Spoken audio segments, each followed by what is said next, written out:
It feels like the more V4 for those who want a little less. Trademark. Come on, New Balance. He's gold. Got the Midas mouth. All right, welcome to 5 on 5. This is the first 5 minutes on the first 5 miles of any particular shoe. Today's shoe is the New Balance 1080 V13. Step in, feel soft.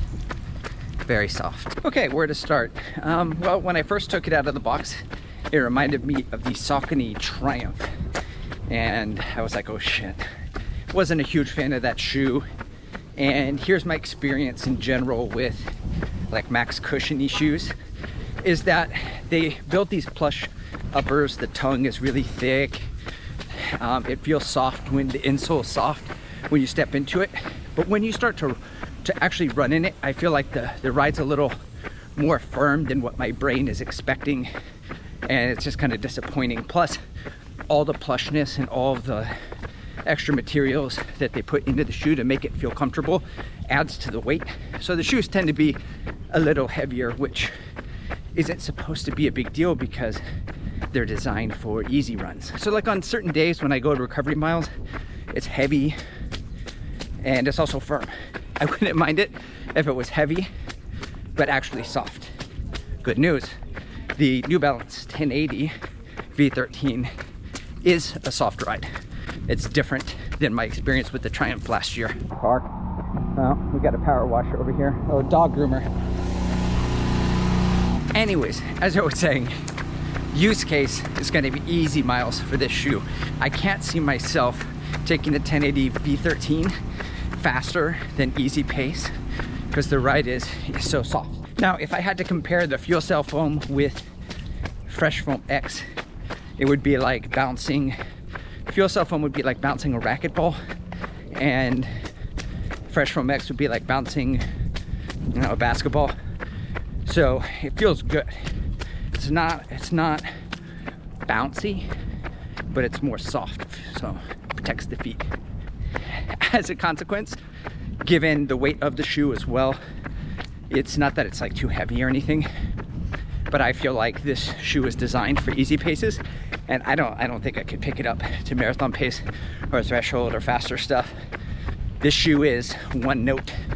Now, I did see that the run testers also compared this shoe to the Saucony Triumph, and they said the Triumph was more versatile, which I'll have to take their word on it because I haven't run in this year's version of it. But if I had to pick between a versatile shoe and this shoe, I would take this shoe all day. I'm not really looking for a Swiss Army knife of a shoe. I'm not looking for one shoe to rule them all. I'm just looking for an easy day shoe to take it easy. Plus, I know myself. And if I have a shoe that can vary paces like the SC Trainer one, the SC Trainer, I might go out originally for an easy run. And I know that I need to take it easy. My legs need rest. But fall weather just hit, and I feel like picking up the pace.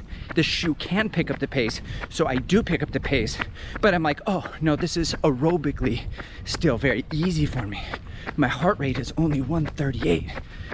But get myself in trouble because it's not my heart that needs to rest and to take it easy, it's my legs. So having a shoe that in a way limits me is something that I am looking forward to and that I want. So I would take the 1080 over the Triumph.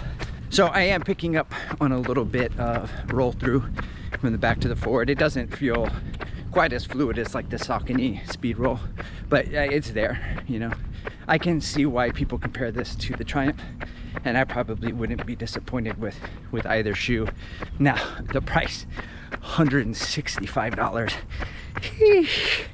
I don't, 165 buckaroos, big ones, earth credits, as Ed Bud would say, but that's steep, man. That's where shoes are going. I don't know, maybe I'm stuck in the early 2000s and I think every shoe should be $100 to $120, especially for daily training.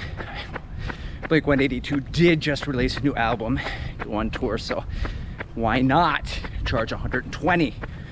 And you can get shoes like the Nova Blast 3 for like $140, so an extra $25 for a shoe that's one note, it's just too much. I paid for it, you know, because I really look forward to this shoe. I love New Balance. I am a New Balance fanboy. I'm not sponsored by New Balance, but I do love them. I'll make another video comparing these shoes to every other shoe in the New Balance lineup. And probably no one will watch, but if Rebel V3s can be $83 on sale, these shoes can be $120. All right, as far as the breathability, the shoe is not very breathable. I feel like 6 months out of the year, my toes, my feet are gonna be drenched in sweat. You know, I live in South Texas, so probably doesn't help that I got the all black colorway. Maybe should have gone with the white. There's a subscriber I have. Every shoe I run in, he asks me, he slides into the DMs, maybe on the gram, and he's like, are these shoes great to walk in? Are these good walking shoes? My man, these 1080 V13s, those are the shoes you want to walk in. These are good for running. You're gonna want to walk in these. Durability prediction, and I will have to be a prediction because, you know, this is the first 5 miles in the shoe. I could say this thing could go over 500. I think the foam is dull enough to begin with, and it has the roll through, and there's enough foam. I feel like it could really go that far. I mean, we're gonna find out. I'm gonna take it there. All right, who this shoe is good for? I'm gonna say bigger runners, my bigger runner friends, my extra sexies. They've told me, you know, as much as I got a hard on for New Balance Fuelcell Foam, and they've told me it's not enough support for them, but I think this new formulation of Fresh Foam X will be enough for them. So let me know if I'm wrong. Comment below if you run in the 1080 V13s and you're a bigger runner and you feel that it has enough support. Okay, hitting the 5th mile here. Here's my final thoughts, my final take. It feels like the more V4 for those who want a little less. Trademark. Come on, New Balance. He's gold. Got the Midas mouth. Just send me some shoes already. Let's work this out, me and you know? Okay, lastly, some of you have been asking about when the next Breaking 3 video is coming out. It's going to be next week. This week, my plan is to release this 1080 V13 video Monday, and on Friday, a comparison video to other New Balance shoes.